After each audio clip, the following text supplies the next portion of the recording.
Okay, hello and good afternoon. What makes this afternoon more interesting for me is I'm speaking in front of my first boss. Dilip actually started me out in the world of mass media. Before that, I was a statistics student and completely convinced I was going to work on investment analysis or something which I'm sure would have made me a lot more money.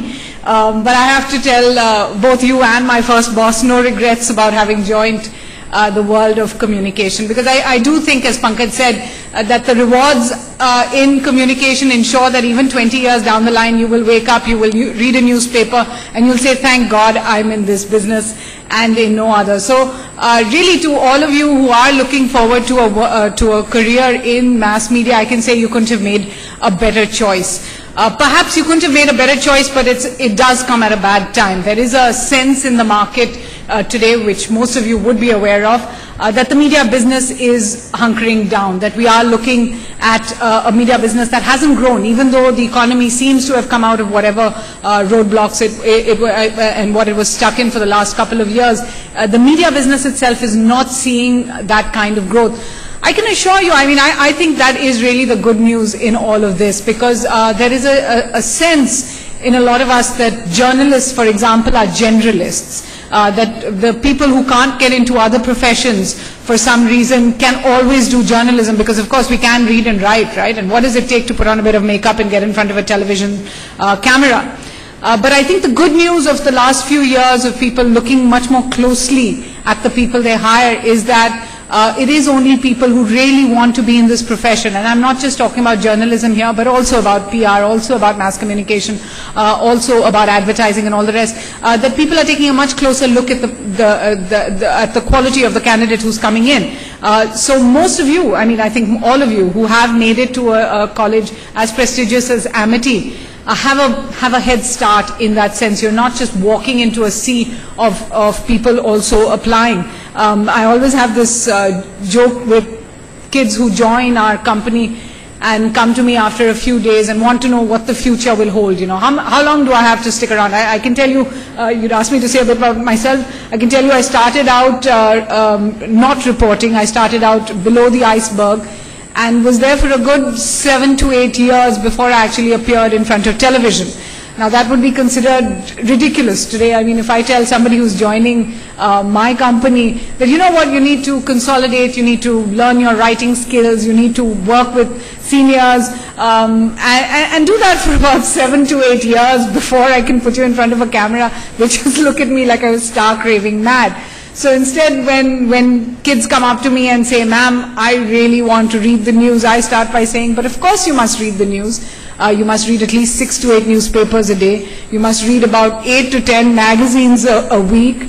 You must start the day with reading what's happened in the rest of the world overnight over the internet, and continue in that way. And certainly one day you will be able to read the news to the world if that's still what you are looking for. But I think what I'm really trying to say is just underline the points that both Pankaj and Dilip have said, that you aren't going to be able to go much further until you look within yourselves and create the best that you can be. And you might be surprised by how much work you still need to do in a world that continues to change. Every day the world changes, every day the news changes. If you're not abreast with it, you're going to be in some kind of trouble.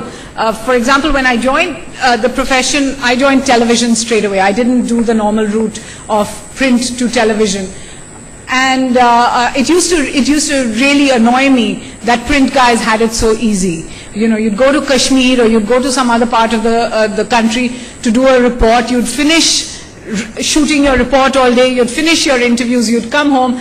Come back to the hotel you were all staying at, and the print guys had just poured themselves their first drink, because they'd of course filed their story by 5 o'clock or 6 o'clock, and they were ready for an evening of relaxation. Over the years, I got my revenge because the internet came in. And now all these people were filing their story for the newspaper tomorrow and then beginning to update their stories for the internet. That's another big trend that I think all of you really need to watch for, that there's just no boundaries anymore between print, internet, and in fact television. we're all working at all those mediums together. In fact, I think all of us should be paid 3 times the salary just because we do that. But nobody is about to do that, so get used to that idea. Inherently built in that is the idea that you have to keep up with technology. I hear from a lot of people that I know how to do this, but I don't know how to do that, and there's just never an excuse. If you're in a business that involves technology, there is no reason why you can't use the computer. You don't know how to use, have access to the internet wherever you go. You, for example, get into television but don't know how to work a camera. I'm sorry, I have news for you. I really think that you need to not just learn how to use the camera, you need to know how to put that, what you shoot onto a computer, you need to put that up and send it via FTP. These are just bits of technology that you just have to keep yourself abreast with. There's no getting away from that. I think the trends of the industry have made a few things very clear. The first, I think Pankaj referred to it in some detail, so I won't go into it, is regionalization. The idea that national players are going to look more and more to regional markets. And if you have a regional specialization, you're already ahead of everyone else. If you know an area better than somebody else does, you're already a little further in the game than everyone else. Watch out for that. The second is the development of a niche. It's not just enough to read. You need to know what you want to read about, because you're really not going to be able to take in everything. I would suggest to each of you, you start with a subject that you really do enjoy. For me, it's always been international affairs. But it doesn't have to be. In fact, I think very few people find that very interesting anymore. But find the subject that you like, find the latest books that come out on the subject, find the oldest books that come out on the subject, keep abreast with the articles that come out on that subject. If you make a habit of doing that today, I can tell you 10 years from now, you will have a niche that you will be really proud of. And that holds not just, as I said, for the journalism sphere of things, but every part of mass communication. Another trend is really the platforms are increasing. As I said, print, internet, and television, they're all platforms for you. But those platforms are now multifold, because there's the telephone that's really going to take over. In the future, most people are going to get their news, get their television, get their print, everything off their telephone. We're already, most of us, checking headlines on our telephones this morning. So look for that, because those platforms of deliverance might end up being something you would like to work in, something you'd like to understand.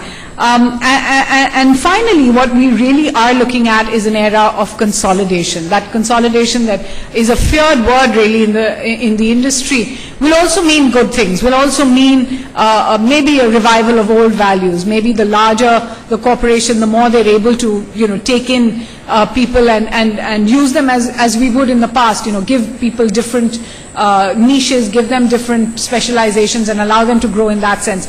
We don't know how the future is going to pan out, but consolidation is certainly something you should be looking at closely. And finally, the trend, if you like, is really the oldest thing in the book, and that's one of quality.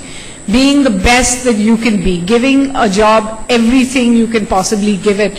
I don't think you can go much further than this stage, and Professor Dargar was talking about the idea of this young lady who literally went through the day and night working, and said that's what the industry involves, and that's absolutely true. I mean, you'll end up finding that in this business you'll be able to do that with a smile on your face. But whether or not you're smiling at the end of the day, the truth is that this industry exacts from you more than 24 hours from your day. So be prepared to give that, be prepared to enjoy the ride, and in fact, don't look really so much at that destination, because in the media business, more than anything else, it's the ride that makes up for everything else. Thanks a lot.